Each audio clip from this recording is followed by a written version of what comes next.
Blake Lively is not happy with Justin Baldoni's legal team, as her legal team has issued a letter that basically states they want Justin's lawyer to zip it. This comes after Justin's team released uncut footage from the set of It Ends With Us, and it didn't make Blake look too good because what was seen in the footage, a lot of people don't think matches up with what she was saying in her complaint happened in that scene. So we're going to get into what Blake's legal team has had to say in response to that clip coming out and how Justin's legal team is responding.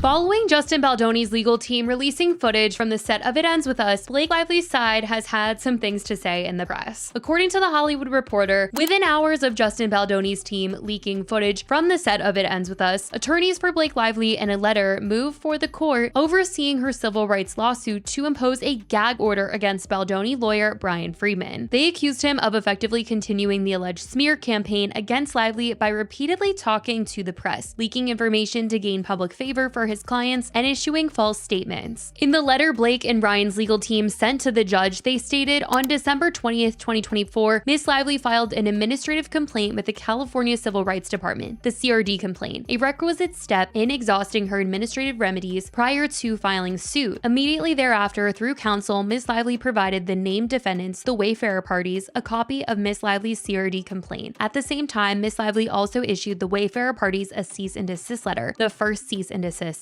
demanding that they immediately cease and desist all unlawful conduct toward the Lively Reynolds parties and their affiliates, including their harassing and retaliatory media and online campaign against Miss Lively. Immediately thereafter, and virtually every day since, Mr. Friedman has given television interviews, appeared on podcasts, issued inflammatory written statements, and leaked information to the Hollywood press and tabloid media. Those statements not only continue the campaign of retaliation that was the subject of Miss Lively's first cease and desist, but they contain numerous new false statements about Miss Lively and others. On December 23rd, 2024, in light of repeated instances of Mr. Friedman making unprofessional and false statements about Miss Lively and the litigation she had commenced, Miss Lively sent a second cease and desist letter, the second cease and desist, this time directly to Mr. Friedman. The second cease and desist directly addressed Mr. Friedman's ethical obligations, notified Mr. Friedman, as well as the managing partner of Mr. Friedman's law firm, that he had defamed and engaged in further unlawful retaliation against Miss Lively, and demanded that he immediately cease and desist from making further defamatory and retaliatory statements relating to Miss Lively. The second cease and desist lays out Mr. Friedman's false assertions and the evidence contradicting them, as well as the text of the applicable California Rule of Professional Conduct. The second cease and desist further explained that Mr. Friedman's statements, issued as part of an all-out media blitz to anyone willing to listen, were unprotected by the litigation privilege. Since the Wayfarer parties and Mr. Friedman received the cease and desist letters, they have continued their harassing and retaliatory media campaign with almost daily media statements or other releases to the press. Earlier today, the Wayfarer parties leaked a video to the media that they have asserted is designed to refute the allegations made in the Lively case, even though those allegations are now before this court in not one but two federal complaints. They have further indicated that they intend to create a website to increase publicity around the exhibits filed in the Wayfarer case. In one of today's multiple statements, they stated that the website will contain all correspondence as well as relevant videos that quash her claims. As counsel for Miss Lively has made clear, these releases only reinforce the claims Miss Lively advanced in her original complaint and continue to advance the campaign of retaliation alleged therein. But there is more fundamental problem with Mr. Friedman's litigation via press statement strategy. As Miss Lively's counsel have attempted repeatedly to caution Mr. Friedman, federal litigation must be conducted in court and according to the relevant rules of professional conduct. Wayfarer's counsel have already been warned that Mr. Friedman's initial media blitz back in December violated various California state rules. His most recent statements, coming as they do on the heels of his having filed a federal complaint in this court, plainly violate Rule 3.6 of the New York Rules of Professional Conduct,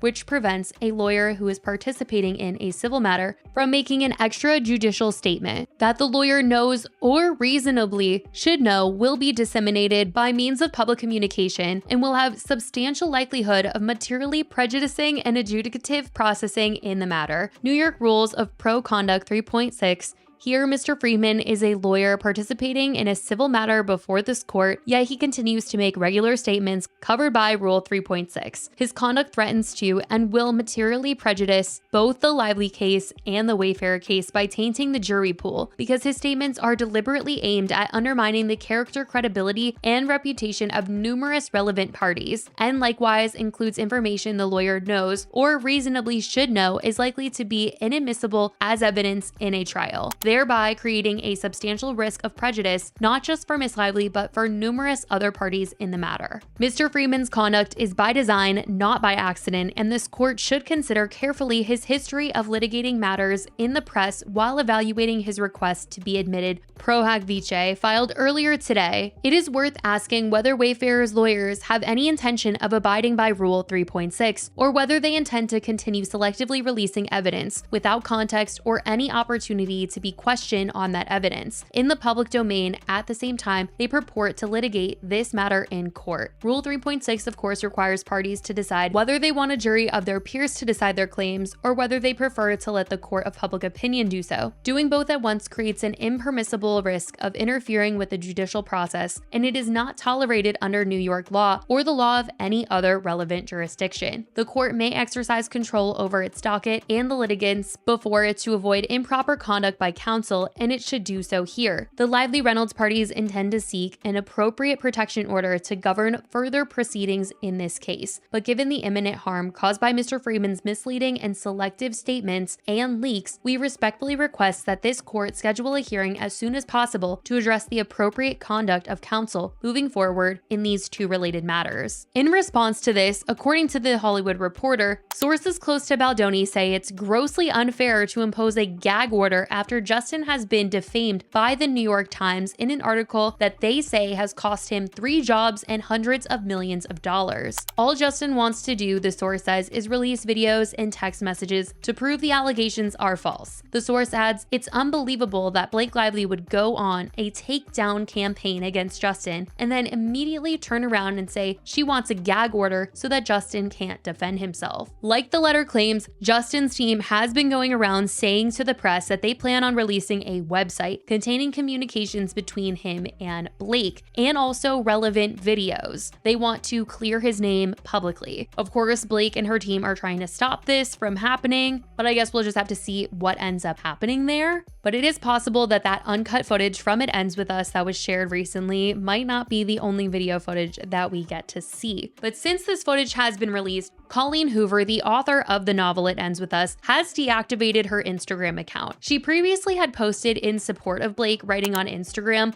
"Blake Lively, you have been nothing but honest, kind, supportive, and patient since the day we met. Thank you for being exactly the human you are, never change, never wilt." And she posted this statement shortly after that New York Times article had come out reporting on Blake's complaint. Now, this wouldn't be the first time, though, that Colleen has fled social media upon backlash, as back when the film was coming out, it was no secret that the way that they were promoting this film was not doing anyone very good, except for Justin because of the way he was promoting the movie. But Colleen, Blake, Jenny Slate, Brendan Sklenner, they were all facing backlash for how this movie was being promoted. And Colleen Hoover specifically was getting a lot of backlash because they felt like her book was collaborating with a lot of companies, and it just wasn't as lighthearted as some of these collabs were making it out to be. One of the collabs that had come out was a nail polish collaboration with the company Olive in June. Some of the colors were Brave Blush, Lily Blooms, and Atlas. There was also a duo set that was sold in Target. And Colleen had also made plans to sell a coloring book inspired by the book, but that was shut down after receiving tons of backlash. Last January, she took to her Instagram story to actually apologize for the idea, writing, "The coloring book was developed with Lily's strength in mind, but I can absolutely see how this was tone deaf. I hear you guys and agree with you. No excuses, no finger pointing. I have contacted the publisher to let them know I would prefer we don't move forward with it. Thank you for the respectful discourse and accountability. Nothing but love." Now, around the time the movie came out and the cast was getting talked about for how they were promoting the film, that is actually when Colleen Colleen deactivated her TikTok account, as she just, in fans' eyes, could not handle the backlash that was coming at the cast for how they were promoting this movie. The whole wear your florals, grab your besties, like people were not liking that, and Colleen clearly did not like what people were saying and a lot of the comments that she was getting, so she decided to flee from TikTok. And people feel like she's once again fleeing from social media because of the way that this entire Blake Lively and Justin Baldoni situation is playing out, and especially with her coming out to publicly say she was taking Blake's side, basically, there has been a lot coming at her and the rest of the cast that has talked publicly about supporting Blake. But since Colleen has had a history of leaving social media whenever there's backlash, I'm not too surprised by this move. But the whole situation is just so wild, and every week it just keeps getting crazier with this whole legal battle. There's just so many moving parts, and it feels like it is very far from over. But as of right now, that is what has come out. I want to know what you guys think about all of this. The fact that Blake wants to silence Justin's lawyer and stop them from putting that website out. What do you guys think about all of this? Let me know your thoughts in the comments. I love you guys so much, and I will talk to you in the next video. Bye, guys.